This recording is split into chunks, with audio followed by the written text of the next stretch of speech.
जल से भरी महा ज्ञानाचल से निकली है, निज सुख पाने जाती मोक्ष जहां। जिन शासन सलिल प्रवाही पाना जिसे मुक्ति शिवाही, उस गंगा का आह्वान और मैं करते संस्थापन।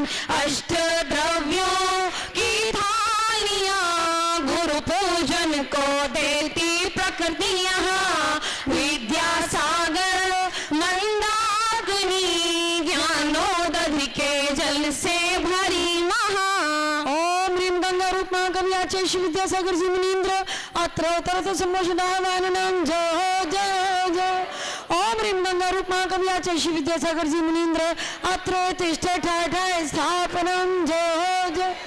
ओम ह्रीं गंगा रूप महाकव्याचे श्री विद्यासागर जी मुनीन्द्र अत्र मम सन्निहितो भव सन्निधिकरणं। बदली दल जल भर लाई, सागर से बात छिपाई।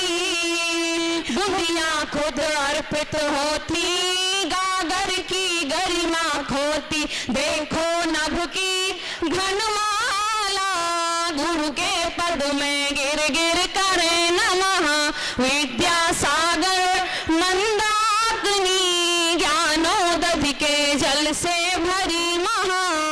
ओम ह्रीं गंगा रूप महाकव्याचे श्री विद्यासागर मुनीन्द्राय जन्म जरा मृत्यु विनाशनाय जलम निर्वपामि। हरिचंदन शीस झुकाता, नागों से आंख बचाता।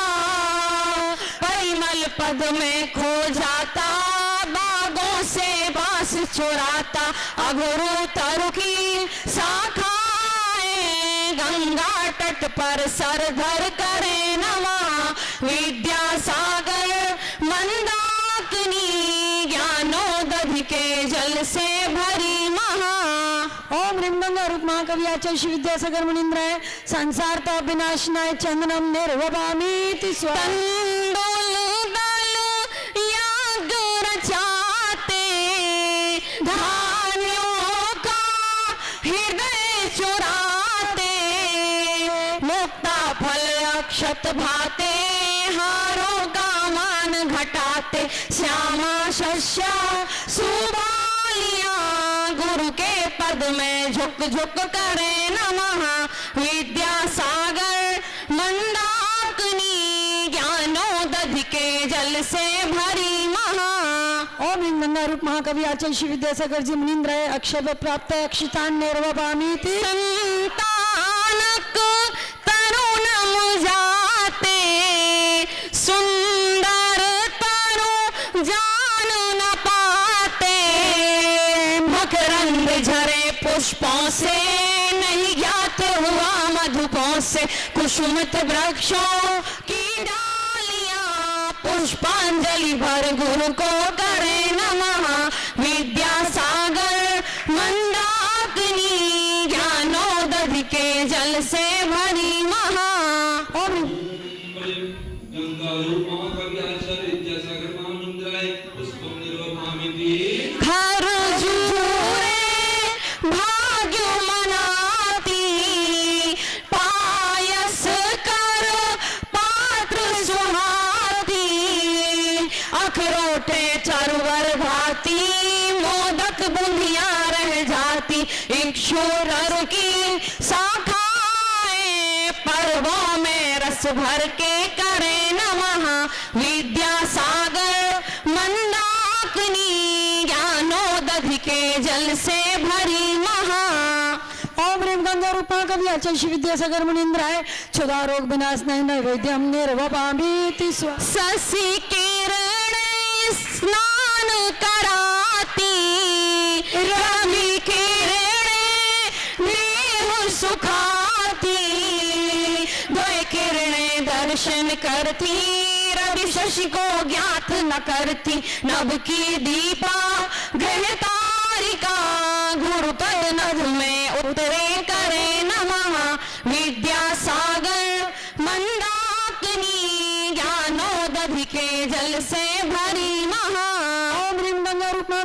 श्री विद्यासागर मुनीन्द्राय मोहांधकार विनाशनाय दीपम निर्वपामिति जल उठती ज्ञान अंगीठिया तब जलती अघविधि टिकिया दस गंध स्वयं अर्पित हो गुरु के गुण से सुरभित हो सूर्या धूपों के कुंभले नर्तन करती गाती करे नमः विद्यासागर मंदाकिनी ज्ञानोदधि के जल से भरी महा ओम ह्रीं गंगा रूपमा कवियाचे श्री विद्यासागर मुनीन्द्राय अष्टकर्म नयनाय धूपम निर्वपामिति दाक्षा फल भक्ति जगाते श्रद्धा फल जान न पाते एलाए अर्पित होती आमों की टोली रोती श्रीफल तरु की गुच्छाएं गुरु के पद में सविनय करे नमः विद्यासागर मंदाकिनी ज्ञानोदधि के जल से भरी महा ओम ह्रीं गंगा रूपमा कवियाचे श्री विद्यासागर मुनीन्द्राय मोक्ष फल प्राप्ते फलम निर्वपामिति अमृत सी विद्या गंगा जग जीवन करती चंगा भव भव का कलमश धोती आत्म करती सुचि मोती कविता विद्या पथगामिनी गुरु के मृदु गुण गाती करे नमः विद्यासागर मंदाकिनी ज्ञानोदधि के जल से भरी महा ज्ञानाचल से निकली है निज सुख पाने जाती मोक्ष जहाँ ओम ह्रीं गंगा रूपमा कवियाचे श्री विद्यासागर मुनीन्द्राय अनर्घपद प्राप्ते अर्घम निर्वपामिति सूर्य गुरु ज्ञान सागर जी स्वर्ग से देखते होंगे शिष्य विद्या के सागर का संग लख हर्षते होंगे सूर्य गुरु ज्ञान सागर जी स्वर्ग से देखते होंगे ज्ञान गुरु के वचन ऐसे संघ गुरुकुल बनाना है मार्ग दूषित नहीं होवे सजगता से निभाना है सजगता से निभाना है इन्हीं द्वय सूत्र का प्रतिफल वहाँ से देखते होंगे सूर्य गुरु ज्ञान सागर जी स्वर्ग से देखते होंगे इस विद्या के सागर का संग लख हर्षते होंगे सूर्य गुरु ज्ञान सागर जी स्वर्ग से देखते बड़ा है बाग विद्या का वृक्ष मुनिराज शोभित है आर्य का पुष्प गुच्छाएं सुवासित है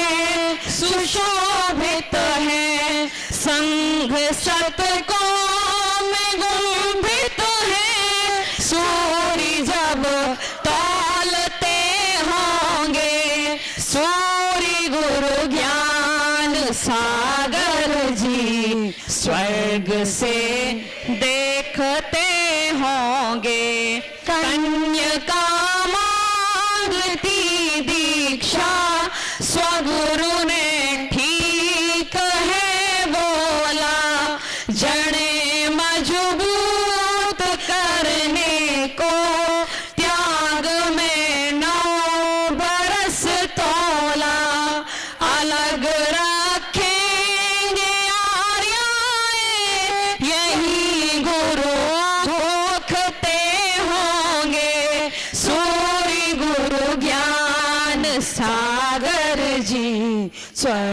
से देखते होंगे। स्वर्ण गुरुपद दिवस आया, विद्यासागर मुनीश्वर का ज्ञान सागर ने मृदु होकर दिया आचार्य पद निज का।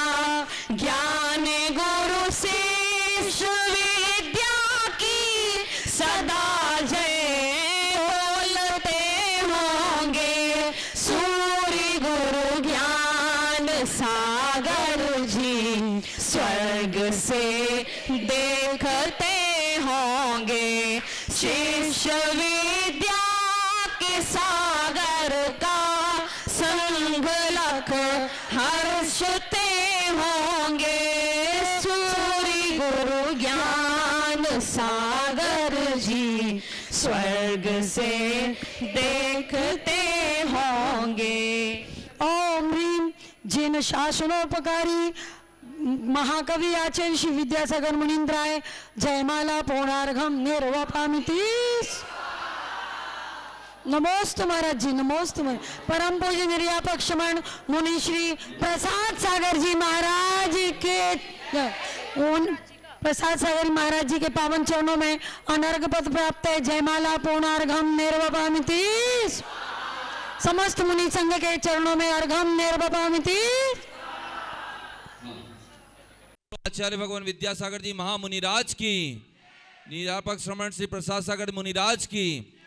देखिए आगामी 23 से 30 जनवरी तक वतन की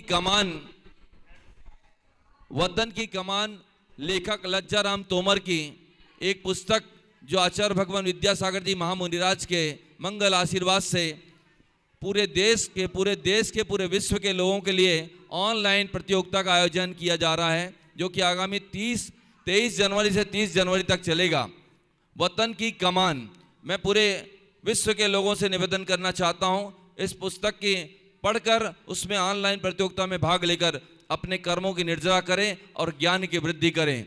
आइए मैं चलता हूं पूज्य गुरुदेव निर्यापक श्रवण प्रसाद सागर जी मुनिराज के श्री चरणों में बहाते ज्ञान की गंगा यहाँ पर आप आए हैं। मुनि संयम व्रती त्यागी सभी को साथ लाए हैं। तमन्ना थी बड़ी गुरुदेव नगरी में आएंगे। सौभाग्य हमरे हैं चरण गुरु के पधारे हैं, चरण गुरु के पधारे हैं। मैं पूज्य गुरुदेव से निवेदन करता हूँ हम सभी के लिए मंगल उपदेश देने की महती कृपा करें। नमोस्तु भगवान।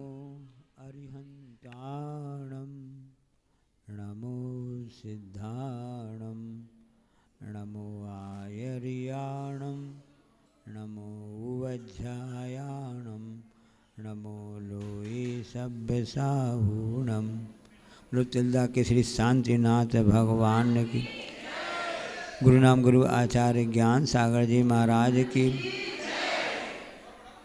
मूक माटी रचयिता आचार्य परमेष्टि गुरुदेव की, पूज्य निरापक मुनि श्री समय सागर जी, योग सागर जी, नियम सागर जी, सुधा सागर जी, समता सागर जी, अभय सागर जी महाराज की, मुनि श्री चंद्र सागर जी व निरामय सागर जी महाराज की।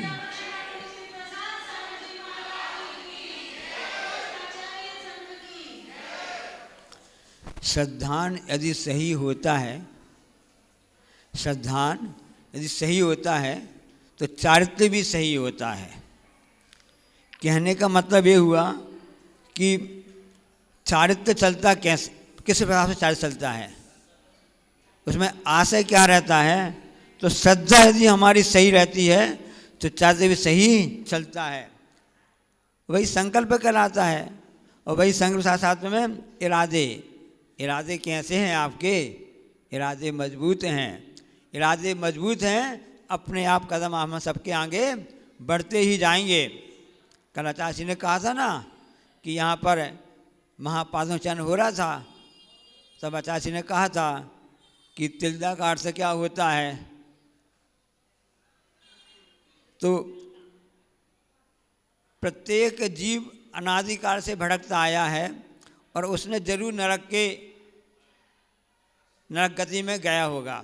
हम सब जानते हैं, चारों गति में घूमे हैं। तो नरक गति के वर्णन में जब छेड़ाला काट के लिखते हैं, तिल तिल करे देह के खंडे असुर भिड़ावे। तो जो ज्ञानी होता है, जो समझदार होता है, उसको नरक की बात याद आ गई। अब हमको तो वहाँ पर नहीं जाना है, वहाँ पे शरीर के तिल तिल करके खंड किए गए थे, ऐसे दुख पहुँचाया गया था।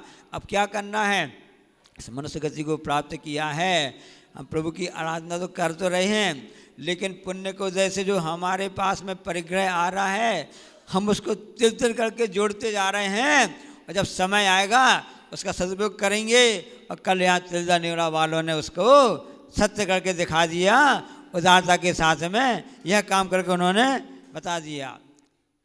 सब पढ़ते भगवान स्वामी का संदेश जियो और जीने दो। तो उसका आशय क्या है? उसका आशय यही है कि क्रम क्रम से श्रावक पहले जब होता है तो सप्त व्यसनों का त्याग करता है, व्यसन को त्याग करने के बाद में अष्टमूल धारण करता है, फिर क्रम से प्रतिमाओं को लेता जाता है। तो कोई भी कार्य होता क्रम क्रम से होता है, सरलता से कठिनता की ओर होता है। ऐसा नहीं कि हम कठिन हो जावे। कोई पर्वतारोही है जो एवरेस्ट चढ़ना चाहता है, तो ऐसा नहीं कि सीधे चढ़ जाएगा, वो प्रयास करता है, भूख प्यास सहन करता है। लोग कहते हैं कि महाराज जी आप लोग कैसे तपस्या करते हैं? ये साधना से होता है। ये महावीर का मार्ग साधना का है, साधन का नहीं। जो साधन मिले हैं उन साधन से समय पे अपन उसका उपयोग करते हैं और उसके बाद वो साधना के रूप परिणत हो जाता है। तो साधन के द्वारा साधना की ओर यात्रा होती है, सरलता से कठिनता की ओर यात्रा होती है। अब जैसे आप लोग जहाँ से भी आए हो, कोई शंकर नगर रायपुर से आया, कोई अभाना से आया, कोई दमोह से आया, कोई जबलपुर से आया ना, तो पहले आपने क्या सोचा विचार किया कि हमको वहाँ जाना है, हमको तिलदा नेवरा जाना है, अधिक दर्शन करने जाना है। तो ये आपका पूरा श्रद्धा का विषय बना और आपने सरलता से कठिनता की ओर किया। नहीं वहाँ तो अब ट्रेन में जगह मिलेगी नहीं मिलेगी, वहाँ ठंडी गर्मी व्यवस्था होगी कि नहीं होगी, रुकने व्यवस्था होगी कि नहीं होगी, भोजन में व्यवस्था होगी कि नहीं होगी, दर्शन मिलेंगे कि नहीं मिलेंगे। ये आपके कदम चर्च की ओर बढ़ रहे हैं। शेखर जी जा रहे हैं और कैसे होगा? तो श्रद्धा पहले आपने संकल्प ले लिया, सरलता से कठिनता की ओर मार्ग होता है।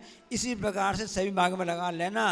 जियो और जीनोदय का मार्ग भी ऐसा ही है, सरलता से कठिनता की ओर है। हमको लगता है कठिन है, वास्तव में कठिन तो नहीं है। जब अंदर आस्था श्रद्धा बढ़ जाती है तो वह चारित्र्य भी हमको सरल लगने लगता है। अब देखो सीता के लिए कितना आसान काम था। सीता का स्वयंवर होने वाला था आता, और उस समय 2 धनुष वगैरह आए थे, नाम तो याद नहीं आ रहा है, और उसको सभी लोगों ने उसको उठाना चाहा, उठा नहीं पाया। लेकिन उसके लिए दोनों हाथ से उठाना पड़ा, किसको? रामचंद्र जी को, और उस हिसाब से सीता संवर हो गया। तो रामचंद्र जी के लिए तो 2 हाथ से उठाना पड़ता था, सीता एक ही हाथ से उठाती थी। कैसे? जब वनवास हुआ लक्ष्मण सीता राम तीनों गए थे। अब कोई नौका चाकर था नहीं, तो सीता अपनी खुद की लक्ष्मण की कुटी बना देते थे और उस हिसाब से भोजन व्यवस्था कर लेते थे, फूल पत्ती वगैरह फल इकट्ठा कर लेते थे। अब झाड़ू लगाने कौन आता था? सीता स्वयं लगाती थी ना। अब धनुष वहीं धनुष साथ में ले गए थे रामचंद्र जी। शंकर जी की शंकर नगर वाले बैठे हैं, है कि नहीं? तो धनुष साथ में ले गए थे। अब देखो रोज झाड़ू लगाना है, तो सीता रोज एक हाथ से जो भी झाड़ू लगाते हैं, सब माताएं बहनें घर में सफाई करती है ना, एक हाथ झाड़ू लगाते हैं, एक हाथ सामान अलग करते जाते हैं और सफाई करते जाते हैं। तो सीता के लिए वो काम तो बाएं हाथ का था, क्योंकि रोज झाड़ू लगाना, रोज ही धनुष उठाना है। रामचंद्र कभी कभी धनुष उठाना पड़ता था, सीता रोज ही धनुष उठाना पड़ता है। तो ये अभ्यास से होता है, अभ्यास से सब कार्य सधे जाते हैं। लेकिन श्रद्धा आस्था हो तभी चरित्र आगे बढ़ता जाता है। अब एक संत महात्मा थे, अब कुटी में रहते थे, पहाड़ी में रहते थे, और हिसाब से भिक्षा के लिए आ जाते थे और सरल स्वभावी थे, कोई 3-5 वाले नहीं थे। कोई निमंत्रण कर लेते थे, निमंत्रण स्वीकार करके आ जाते थे। और कभी किसी ने बोला भाई कल नहीं जाना है, तो अपना भिक्षा का पात्र होता ना, काष्ठ का पात्र, लकड़ी का पात्र, उसको लेकर के ले आते सामान। अब उस नगर के पास में सेठानी ने सोचा कि चलो हम भी एक दिन संत जी का निमंत्रण करवा दें। अपने विश्वसनीय जो होते हैं उनके साथ में उनको खबर भेज दी, उनके दूत थे या नौकर चाकर जो भी थे कर्मचारी थे। तो संत जी ने समझ लिया कि विश्वसनीय व्यक्ति आया है, निमंत्रण उन्होंने स्वीकार कर लिया। अब दूसरे दिन पर निमंत्रण स्वीकार करने के बाद में उस सेठानी के घर में पहुंच गए और सेठानी जी ने जब भोजन दिया किया, उन्होंने अपना जो लकड़ी का काष्ठ का पात्र था उसे आगे कर लिया, तो पर्याप्त भोजन मिल जाता था।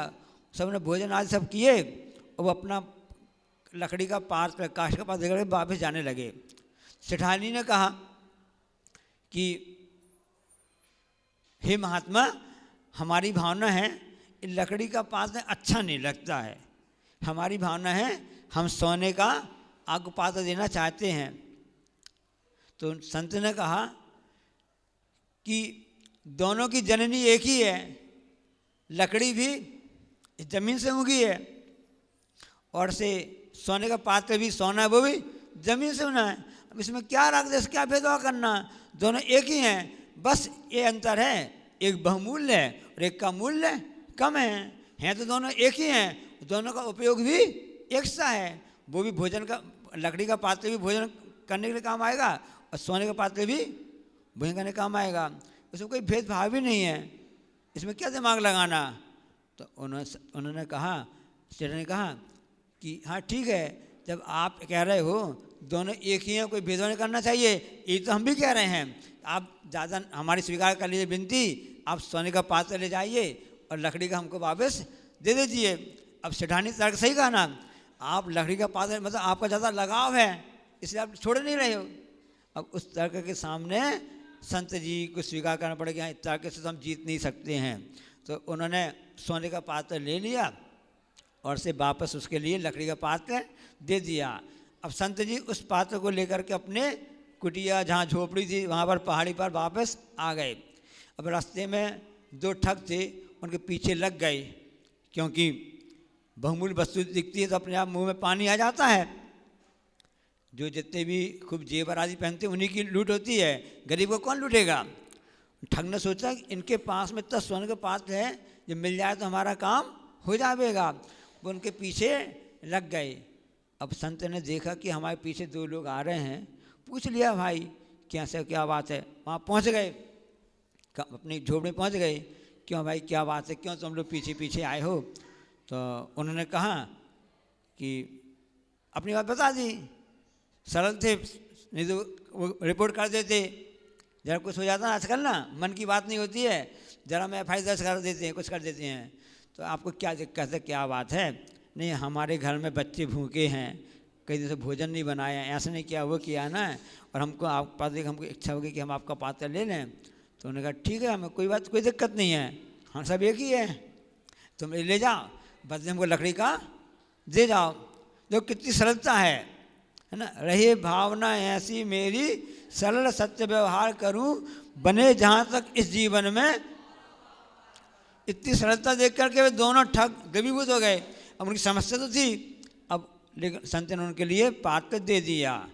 और पात्र देने के बाद भी उनसे ये बात कह दी कि देखो गलत दृष्टि होगी, गलत दृष्टि होगी तो चारित्र उस गलत हो जाता है, क्योंकि गलत दृष्टि गलत चारित्र की जननी होती है।